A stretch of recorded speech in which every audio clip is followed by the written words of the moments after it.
Uma vitória para os policiais militares e bombeiros militares de todo o país. A Câmara Federal aprovou em primeira discussão a PEC 300, a proposta de emenda constitucional que equipara os vencimentos dos militares de todos os estados aos do Distrito Federal. Mas nem todos os pontos da PEC foram aprovados e a proposta ainda depende de segunda votação na Câmara Federal.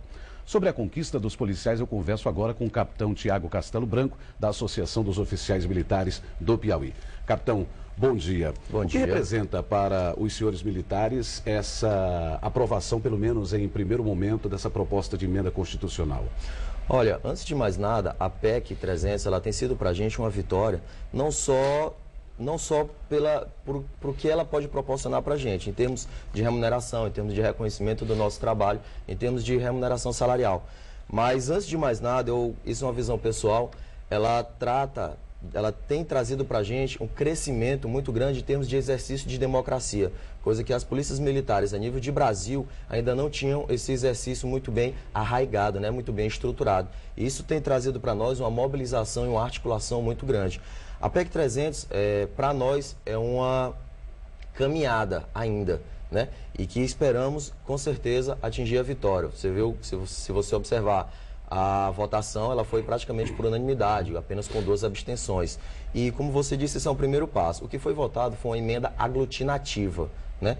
Existem 2 propostas, uma oriunda do Senado, que era a PEC 41, e que, ao chegar na Câmara, se transformou em PEC 446. Né? Essa PEC ela trata apenas de um piso salarial que vai ser instituído. E a PEC 300 falava da equiparação dos salários das polícias com a Polícia do Distrito Federal. O que foi votado no dia 2, na terça-feira, foi uma emenda aglutinativa. Ela mistura pontos das 2 emendas, de modo que foi feito um acordo entre as lideranças da Câmara. De acordo com a proposta, capitão, como ficam os salários, então, dos policiais, início de carreira, dos bombeiros? Qual é a proposta? O que ela apresenta?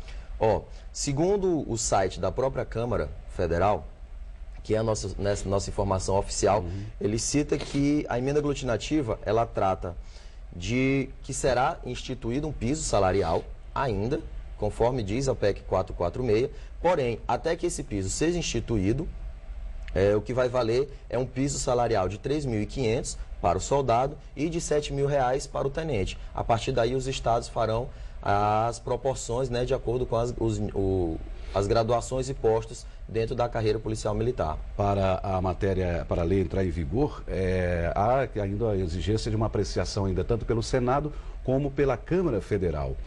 Já há uma data, uma previsão para essa votação, essa apreciação, capitão? Nós estamos todos mobilizados e nós temos policiais militares das nossas demais associações que estão em Brasília. Eu tenho certeza que isso aí deve ser para muito em breve. Tá? O que foi votado em primeiro momento foi o texto principal dessa emenda aglutinativa. Ainda tem que ser votados os destaques, todos em primeiro turno, depois haverá uma votação em segundo turno, para só então a votação ser feita no Senado Federal.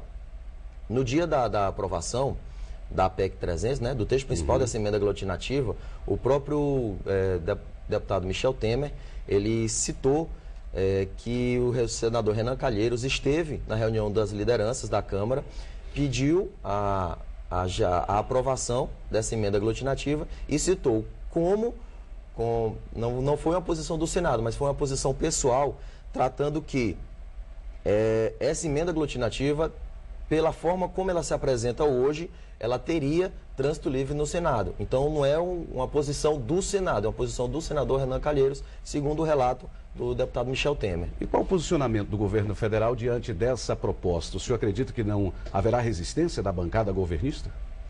Eu acredito não, eu acredito que a bancada governista está tratando isso aí de forma bastante responsável, eu acho.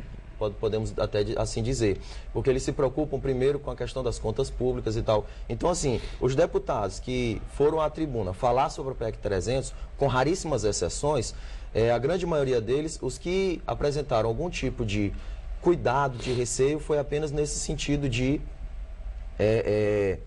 fazer algo que fosse responsável para não quebrar os cofres públicos. Porém, a PEC 446, ela já trata, né, de uma, como eu posso dizer, de uma instituição de um fundo constitucional para o pagamento, né, para o apoio aos governos estaduais acerca desse trabalho aí da PEC 300. A proposta está fluindo bem porque a gente nota uma flexibilização, tanto do lado dos militares quanto do lado do governo. Por isso, o senhor acredita que haverá, então, esse consenso e a aprovação definitiva da lei? Acredito que sim, acredito que sim. Até mesmo porque, se a gente for analisar, a Polícia Militar hoje, em termos constitucionais, é proibido fazer greve e tal, e a gente até concorda com isso aí. Então, o que é que nós estamos fazendo? Nós estamos exercendo a democracia na sua forma plena. Então, nós estamos nos mobilizando, mostrando aos nossos políticos, aos nossos representantes, o que nós realmente queremos, né, para a partir daí a gente poder ter as nossas conquistas. Capitão Tiago, muito obrigado por ter vindo, pelos esclarecimentos e boa sorte aos senhores. Muito obrigado. Muito obrigado, bom dia. E você...